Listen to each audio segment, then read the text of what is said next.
ሰላም ጤና ይስጥልኝ። ዛሬ የምንነጋገረው ስለ ገንዘብ ብቻ አይደለም፣ ስለ ማንነት፣ ስለ ኩራትና ስለ ሕልውናም ጭምር ነው።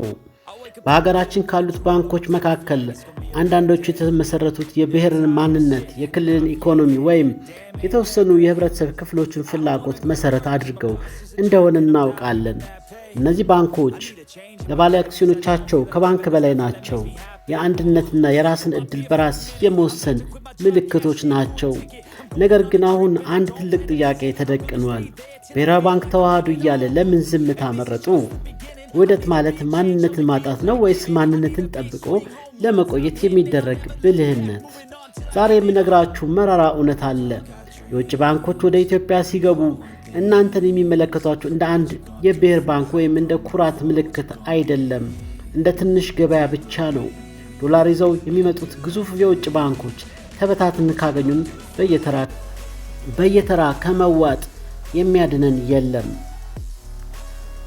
በዚህ ቪዲዮ ብሔራዊ ባንክ ያስቀመጠውን ግብ እየጠበቅን ማንነታችንን ሳናጣ እንዴት ውህደት ተጠናክረን የውጭ ባንኮችን መመከት እንደምንችል የሚያሳይ ስልታዊ ትንታኔ እናያለን። እንዳይውጡን መተባበር ግድ የሚልበት ሰዓት ላይ ነን። እስከ መጨረሻው አብራችሁን ቆዩ። አሁን ፍርሃታችንን ወደ ጎን አድርገን ስሜታዊነታችንን በእውቀት ተክተን ወደ ዋናው ጥያቄ እንለፍ። ባንኮቻችን እንዴት ቢዋሃዱ ነው የሚበጁት?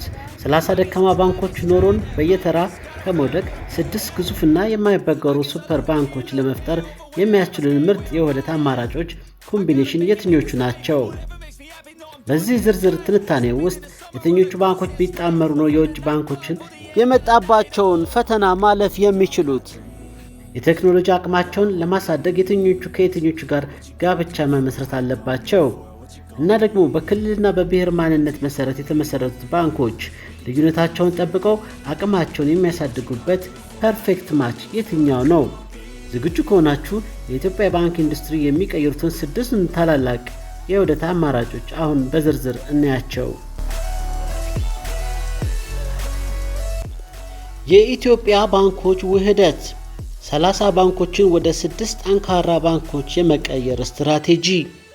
አንደኛ፣ የኢትዮጵያ ንግድ ባንክ ሲቢኢ የመንግስት ግዙፍ ተቋም አካሄድ። ንግድ ባንክ ራሱን ችሎ ይቀጥላል፣ ነገር ግን ከልማት ባንክ ዲቢኢ ጋር በተወሰኑ ዘርፎች ላይ ትብብር ያደርጋል። ምክንያት፣ ቀድሞውንም ግዙፍ በመሆኑ የውጭ ባንኮች የመቋቋም አቅም አለው፣ ነገር ግን የቴክኖሎጂ ሽግግር ላይ መስራት ይኖርበታል። አንበሳው ጥምረት ዳሽን፣ አቢሲኒያ እና አዋሽ ውህደት። የኢትዮጵያ አንጋፋ የግል ባንኮች አዋሽ፣ ዳሽን እና አቢሲኒያ ቢዋሃዱ። ምክንያት፣ እነዚህ ባንኮች የካፒታል መጠናቸው ከፍተኛ ነው። በአንድ ላይ ቢመጡ በቢሊየን የሚቆጠር ዶላር ይዘው ለሚገቡት እንደ ስታንዳርድ ባንክ ወይም ኢኩዊቲ ባንክ ያሉ የውጭ ባንኮች እኩል ተወዳዳሪ ይሆናሉ። ጥንካሬ፣ ሰፊ የቅርንጫፍ አውታርና የቆየ ደንበኛ እምነት አላቸው። ሶስተኛ፣ የቴክኖሎጂና የዲጂታል ባንኮች ስብስብ ኮኦፕሬቲቭ ባንክ፣ ህብረት ባንክ እና ዘመን ባንክ አንድ ላይ ቢሆኑ። ውህደት፣ የኦሮሚያ ህብረት ሥራ ባንክ፣ ህብረት ባንክ እና ዘመን ባንክ በአንድ ላይ። ምክንያት፣ ኦሮሚያ ህብረት ሥራ ባንክ በግብርናው ዘርፍ፣ ዘመን ባንክ በኮርፖሬት ባንኪንግ፣ ህብረት ባንክ ደግሞ በቴክኖሎጂ ጠንካራ ናቸው። ውጤት፣ ግብርናውን ከዘመናዊ የቴክኖሎጂ ፋይናንስ ጋር የሚያገናኝ ግዙፍ ባንክ ይፈጠራል። አራተኛ፣ የወለድ አልባና አዳዲስ ባንኮች ጥምረት አባይ ባንክ፣ ብርሃን ባንክ፣ ግሎባል ባንክ፣ ሂጅራ ወይም ዘምዘም ባንክ አንድ ላይ። ውህደት፣ መካከለኛ ደረጃ ያላቸው ባንኮች እና የወለድ አልባ ባንኮች። ምክንያት፣ እነዚህ ባንኮች ብቻቸውን የብር ካፒታል መስፈርት ለማሟላት ሲቸገሩ ይችላሉ። በመቀላቀል ግን ወጪያቸውን ቀንሰው የደንበኛ መሰረታቸውን ያሰፋሉ። ውጤት፣ በኢትዮጵያ ሰፊው የእስልምና ፋይናንስ ፍላጎት የሚሸፍንና በሁሉም ክልል ተደራሽ የሆነ ባንክ መፍጠር ይቻላል። አምስተኛ፣ የክልልና ጥቃቅን ፋይናንስ መሰረት ያላቸው ባንኮች አማራ ባንክ፣ ኦሮሚያ ባንክ፣ ወጋገን ባንክ፣ ደቡብ ግሎባል ባንክ። ውህደት፣ በክልል ደረጃ ጠንካራ መሰረት ያላቸው ባንኮች። ምክንያት፣ የውጭ ባንኮች ሲገቡ ትኩረት የሚያደርጉት አዲስ አበባ ላይ ነው። እነዚህ ባንኮች ከተዋሃዱ ግን በክልል ከተሞች ያላቸውን የበላይነት ይዘው የገጠሩን ኢኮኖሚ መቆጣጠር ይችላሉ። ስድስተኛ የኢንቨስትመንትና ኤክስፖርት ባንክ፣ እናት ባንክ፣ ላየን ባንክ፣ ቡና ባንክ እና ሌሎች ውህደት ትናንሽና ልዩ ዘርፍ ላይ ትኩረት የሚያደርጉ ባንኮች በመሆናቸው ምክንያት አቅማቸውን በማቀናጀት ለኢንዱስትሪውና ለኤክስፖርት ዘርፍ ትልቅ ብድር ማቅረብ የሚችል አቅም ይፈጥራሉ። አሁን ደግሞ ሁለተኛውን አማራጭ እንይ። የግድ እኩል የሆኑ ባንኮች ብቻ አይደሉም መዋሃድ ያለባቸው። ትልቆቹ ባንኮች እንደ እናት ሆነው ትናንሾቹን ቢሰበስቡስ? ለምሳሌ አዋሽ ባንክ ትናንሽ ባንኮችን ቢጠቀልል በኢትዮጵያ ብቻ ሳይሆን በምስራቅ አፍሪካ ግዙፍ ባንክ መሆን ይችላል። ይህ ደግሞ ለባለ አክሲዮኖች ትልቅ ዋስትና አለው። ሁልጊዜ ውህደት የሚደረገው በእኩል አቅም ባላቸው ባንኮች መካከል ብቻ አይደለም። እንዲያውም በዓለም አቀፍ ደረጃ የተለመደው ትልቁ ትንሹን በመዋጥ አኩዚሽን ወይም ትልልቅ ባንኮችና ትንንሽ ስፔሻላይዝድ የሆኑ ባንኮች በመጠቅለል አቅማቸውን የሚያሳድጉበት መንገድ ነው። አማራጭ 2 የትልልቅና የትንሽ ባንኮች ስትራቴጂያዊ ውህደትን ትንታኔ እናያለን። አማራጭ 2 የመልህቅ ባንኮች ስትራቴጂ አንኮር ባንክ ስትራቴጂ። በዚህ ስልት ገበያውን የሚመሩ 5 ወይም 6 ትልቅ ባንኮች እንደ መልህቅ ያገለግላሉ። ብሔራዊ ባንክ ያስቀመጠውን የካፒታል ለማሟላት የሚቸገሩ ትናንሽ ባንኮች ከነዚህ ግዙፍ ባንኮች ጋር ይቀላቀላሉ። አንደኛ የቴክኖሎጂ ሽግግር ውህደት ቢግ ባንክ ሲደመር ቴክ ስሞል ባንክስ። ምሳሌ እንደ አዋሽ ወይም ዳሽን ያሉ ግዙፍ ባንኮች አዳዲስና በቴክኖሎጂ ዘመናዊ የሆኑ ለምሳሌ ዘመን ባንክ ወይም አማራ ባንክ ቢጠቀልሉ ወይም ቢዋሃዱ። ምክንያቱ ትልቅ ባንክ ሰፊ ካፒታልና ቅርንጫፍ አለው፣ ትንሽ ባንክ ደግሞ ፈጣንና ዘመናዊ ሲስተም አለው። ሁለቱ ሲቀላቀሉ ግዙፍና ዘመናዊ ባንክ ይፈጥራሉ። ሁለተኛ የዘርፍ ተደራሽነት ውህደት ቢግ ባንክ ሲደመር ሴክተር ስፔሲፊክ ባንክስ።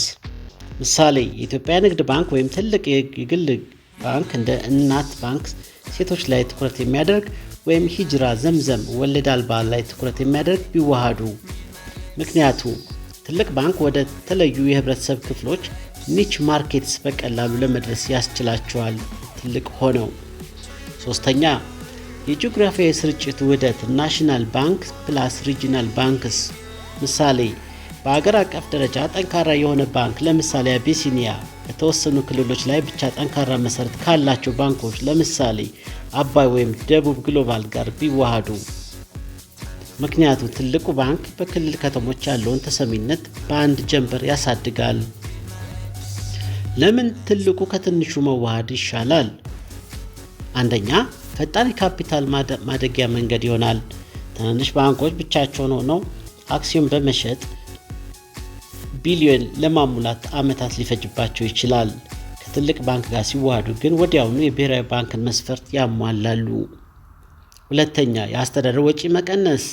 ትናንሽ ባንኮች የራሳቸው ዋና መስሪያ ቤት፣ ቦርድ፣ ስራ አስፈጻሚ ያስፈልጋቸዋል።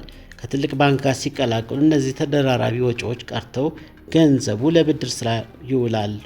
ሶስተኛ የውጭ ባንኮችን መመከት። የውጭ ባንኮች ሲገቡ ትኩረታቸው ትናንሽ ባንኮችን መዋጥ ሊሆን ይችላል። የሀገር ውስጥ ትልቅ ባንኮች ቀድመው ትናንሾቹን ካላጠናከሯቸው ገበያው በውጭ ኩባንያ ይወሰዳል። ለተመልካቾች ማስጠንቀቂያ፣ የመዋጥ ስጋት። ትንሹ ባንክ ስሙንና ታሪኩን ሊጠፋ ይችላል። ይሄ ለባለ አክሲዮኖች የሞራል ጉዳይ ሊሆንባቸው ይችላል። የስልጣን ሽኩቻ። በትልቁ ባንክና በትንሹ ባንክ አመራሮች መካከል የሚፈጠር የውሳኔ አሰጣጥ ግጭት ውህደቱን ሊያደናቅፈው ይችላል። ይህ ውህደት ለምን አስፈለገ? ሀ የብሔራዊ ባንክ የካፒታል መስፈርት። ብሔራዊ ባንክ በ5 ዓመት ውስጥ ባንኮች ካፒታል መጠናቸውን ከፍ እንዲያደርጉ አዟል። አሁን ባለው ሁኔታ 30ውን ባንኮች ይህን ማሟላት ከባድ ይሆንባቸዋል። መዋሃድና ካፒታልን ማጋራት። የውጭ ባንኮች ወረራ። እንደ ኬንያ ኮመርሻል ባንክ KCB ያሉ የውጭ ባንኮች ዘመናዊ ቴክኖሎጂ እና ሰፊ የዶላር አቅርቦት ይዘው ይገባሉ። የሀገር ውስጥ ባንኮች ተበታትነው ከቀጠሉ ደንበኞቻቸውን ይነጠቃሉ። ተጠቅልለው 6 ሲሆኑ ግን የግዢ አቅማቸውና የመደራደር አቅማቸው ይጨምራል። ሐመርሃ የቴክኖሎጂ ወጪን መቀነስ። ለእያንዳንዱ ባንክ የዳታ ሴንተር እና የሶፍትዌር ወጪ ከማውጣት 6 ባንኮች ሲሆኑ ወጪያቸው በከፍተኛ ሁኔታ ይቀንሳል፣ ትርፋማነታቸውም ይጨምራል። በአጭሩ የኢትዮጵያ ባንኮች ዛሬ ላይ መዋሃድ አማራጭ ሳይሆን የህልውና ጉዳይ ነው። 30 ባንክ ኖሮን አቅማቸው ደካማ ከሚሆን 6 ባንኮች ኖሮን አፍሪካን ቢገዳደሩ ለሀገር ኢኮኖሚ ትልቅ እድል ነው።